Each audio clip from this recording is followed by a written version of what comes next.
Consider this question. Have you ever felt like in your relationship there was an imbalance of power?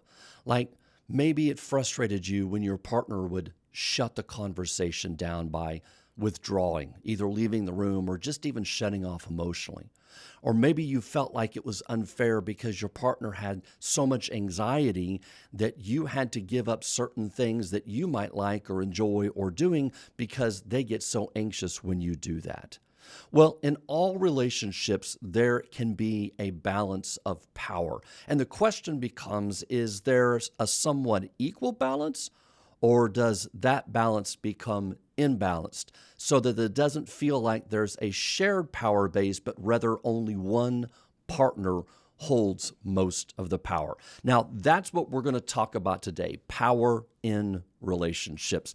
Hi, my name is Tom Philp, and I've been working with couples for decades to help them break those painful patterns that keep them stuck so that they can communicate better, repair more quickly, and stay connected longer. Now, as I mentioned just a few seconds ago, we're going to talk about power in relationships today.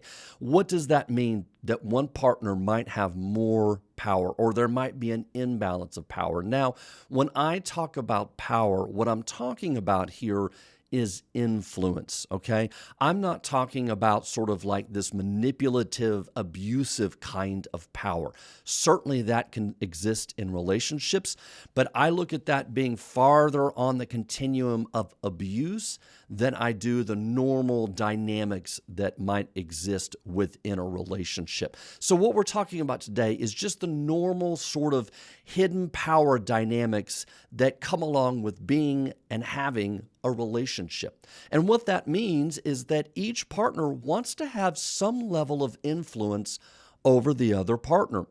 I wonder if you've ever considered, it seems like my partner always has the last say about things. Or it seems like my partner, we always have to go with their decisions or solutions to problems. And that's exactly what I'm talking about here. Is there an imbalance of influence between one partner and the other? And if there is, how can we create a better balance? And how can we share power in the relationship better? So again, just to reiterate, we're talking about power today from an influential standpoint. How does one partner influence the thoughts, feelings, or behaviors of the other partner, and back and forth? Now, what I will tell you is there's some interesting research that comes out of Gottman on this, and that is that when we look at the research, both partners want to influence each other. Both partners want to have some level of power in the relationship. And so that is statistically significant, that influence is important in relationships because both partners want to be able to have some influence over the other partner. They want to be able to sway them sometimes to their point of view. They want to be seen and heard and understood for the way they might be able to solve a problem. If we go back to the old adage about washing the washing the dishes in the dishwasher, right?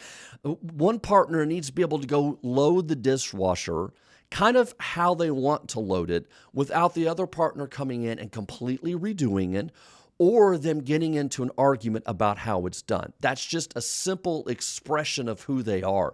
Now, that's not to say the other partner can't come and say, hey, would you mind putting these on the top rack or something? These don't really belong in the lower rack, but anywhere on the top rack is fine. Okay, we get that.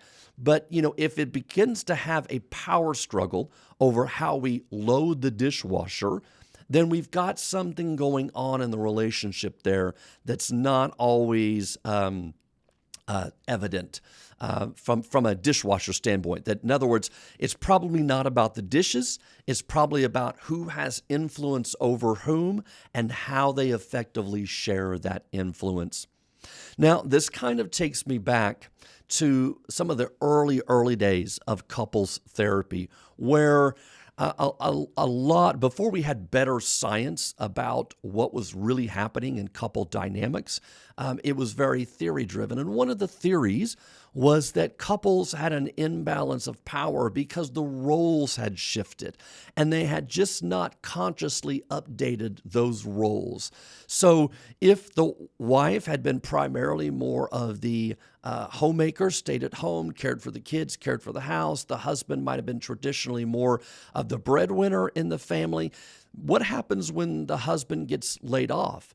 If the wife's able to go to work and earn some money, now we have got a completely different shift in the roles. And that might not have been talked about. And so in the early years of couples therapy, we were trying to figure out how to actually share and balance power by consciously updating those roles. What does it mean if the husband's looking for another job but staying home? Does he now is expected to do the dishes, care for the kids, clean the house, all those things that traditionally the wife might have been doing? And of course, we've got all kinds of different families nowadays, so that's just a traditional view of what things were like back in the 50s and 60s when this theory was more prominent, which is why I use a more heterosexual example there. So, we've come a long way since then. And what we really begin to realize is that absolutely there are all kinds of shared power dynamics in the relationship.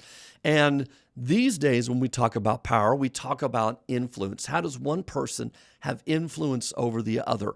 And power exists in all relationships. And so we might often think about it as power dynamics, but oftentimes it really is.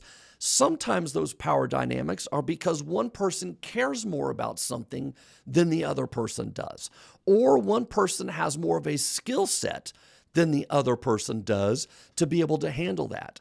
But all relationships have some different kinds of power dynamics. So here's some of the different kinds of power dynamics. First one is the emotional power. Who influences emotional closeness in the relationship?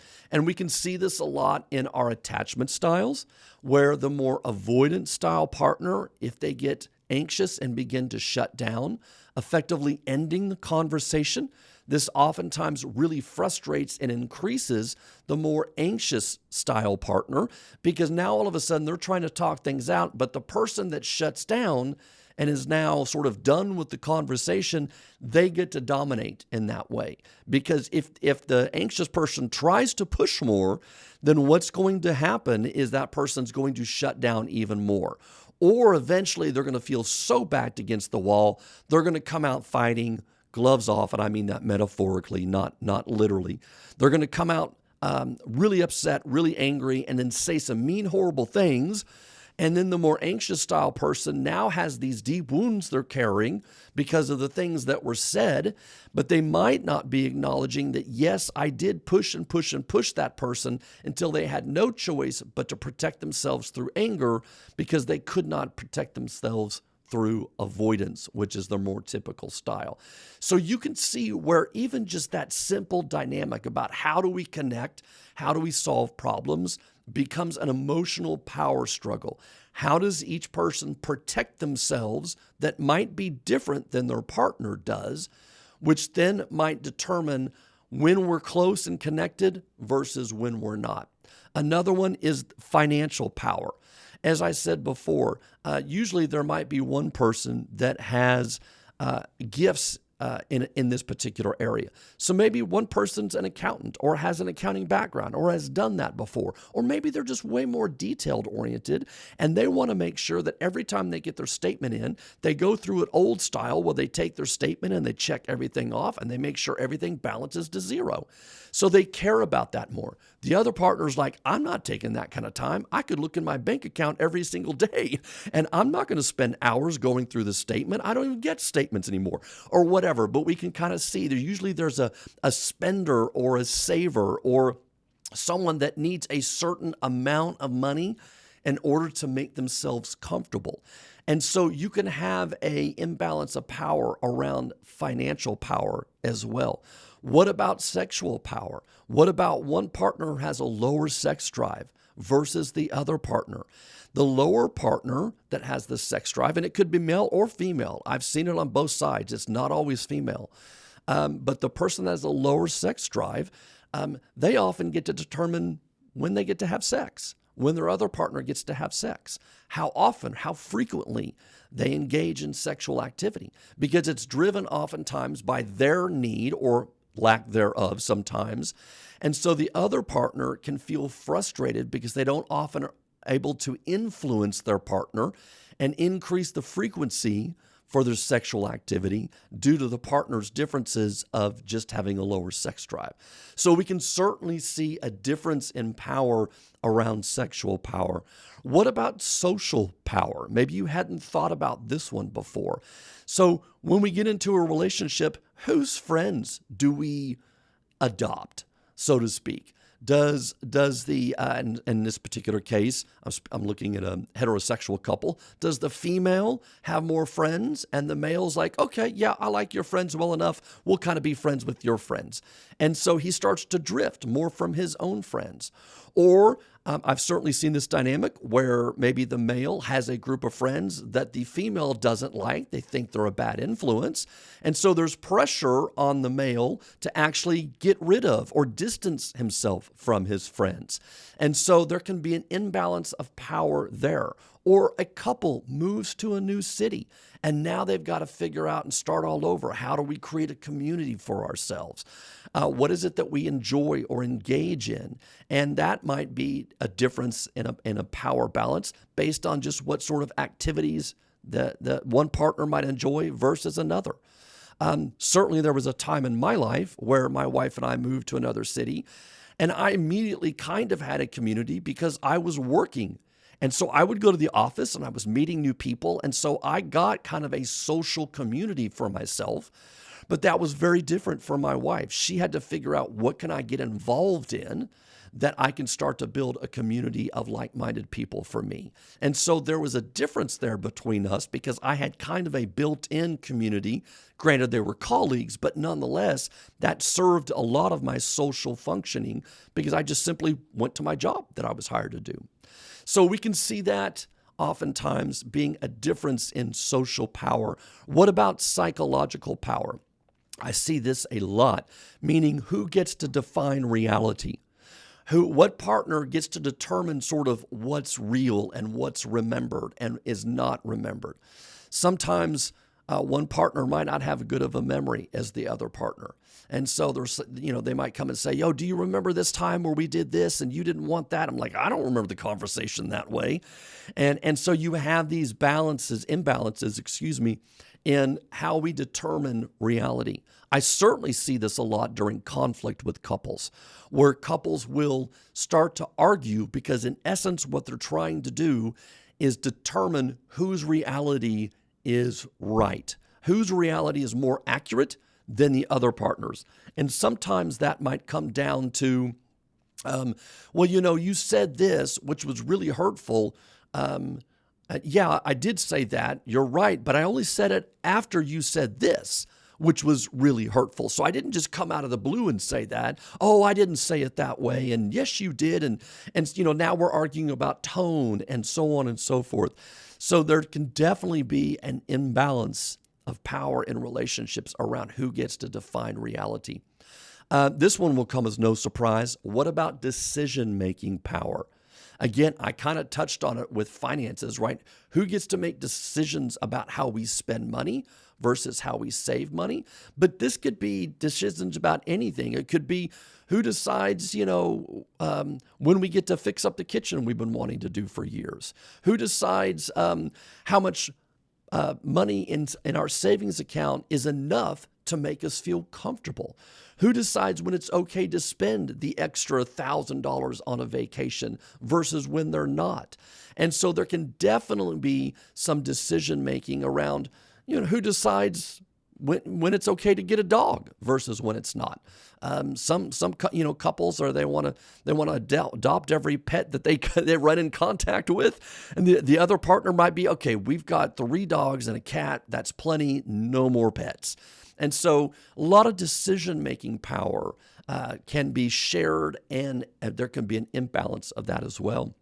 And finally, around attachment power. So who gets to decide how we attach and nurture our emotional bond? What's the level of closeness and connection that's allowed versus the level of distance and autonomy that's allowed?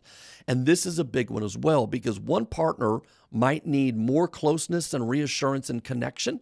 The other partner might need more autonomy, more agency, more distance. They might need to assert their will more.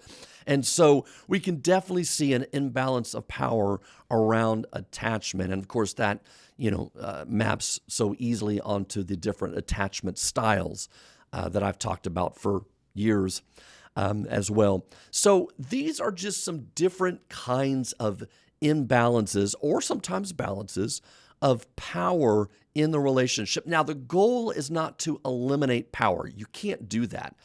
You're two individuals that have come together and has created a system, has created a feedback loop for each other. And you can't step out of that system. You cannot separate yourself from the system. So you're not as objective as you think you are. You're not as rational as you think you are. You are a part of the system, whether you like it or not, because you're firmly attached to your partner.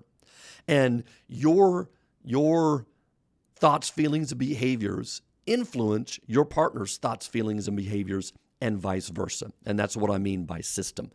A influences B, B influences A, and you cannot separate yourself or stand outside of that. Even if you think you're being more objective, you're not. So, so what that means is that we're not trying to eliminate power. What we want to have is mutual influence. What we want to have is a shared power in the relationship, so that we don't end up one partner feeling helpless and the other partner not. And so, as I've mentioned, when we talk about power, we're really talking about the level of influence. We're talking about the emotional climate and how we share that, and how we shape decisions, connection, distance, and including safety. So power really is about influence in the relationship. And when you have a healthy power, you share that influence. You might say to your partner, your needs are important to me too. Why don't we do it your way this time? Oh, I like that idea. You're more invested in that than I am. That's okay. Let's do it your way. You know what? I think you're better at that. Why don't you keep the actual budget? I'm a little more of a risk taker, and we're young, so I'll handle the investments and do something like that. So you can see that we want to have a healthy shared power in our relationship. An unhealthy power, that looks very much like control, fear, manipulation, emotional shutdown, maybe walking on eggshells, afraid to bring up anything to your partner. Now, these can absolutely be cycles as well, for sure, but that's sort of an imbalance of power. And again, I'm not suggesting that control or fear or manipulation is necessarily on the abusive end. It could be that the couple's gotten caught up in cycles, which is why I talk so much about cycles, because cycles in many ways can be defined as an imbalance of mutual influence, an imbalance of unshared power in the relationship. And so each partner is vying for some sense of mutual influence and power. And so I'm not talking about it from an abusive standpoint, but I'm definitely talking about how sometimes that can create cycles, for sure. So when we're talking about how do we share power, right? Being able to see that our partner's more invested in something than we are might be a reason to give up the influence on that. Or seeing that they might have a better skill set in a certain area might be better to give that up.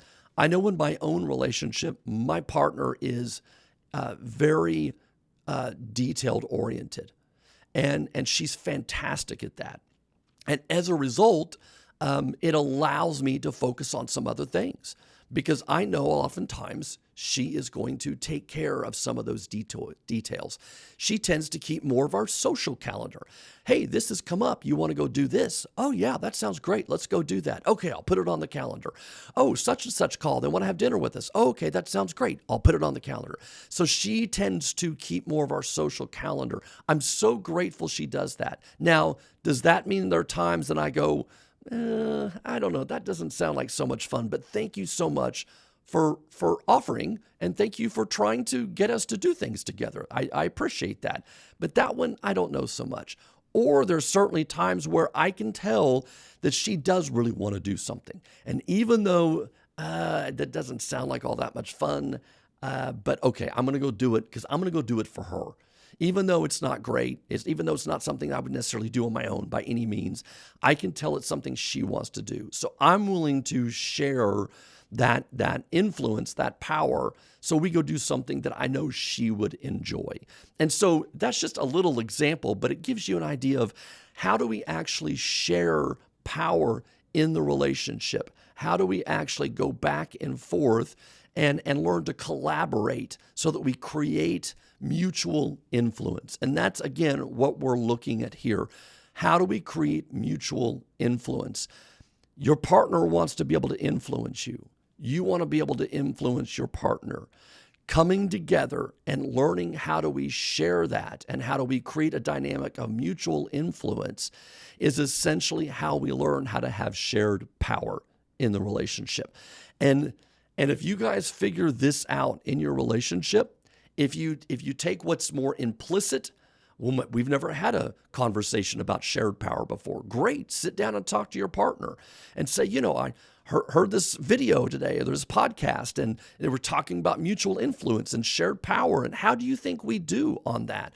Are there things that you think I am too controlling over that I could relinquish some of my control? Or are there things that you care about a great deal that you'd like to be more in charge of that has caused an imbalance in our relationship? It doesn't mean you have to change anything, but what it does mean is you can make what is more implicit, more explicit in the relationship, and you can start to begin to talk about, oh yeah, we've mentioned that before. Sometimes we get into cycles around that. Maybe we should talk about how to have more of a shared influence, a mutual influence and power in this area of our relationship.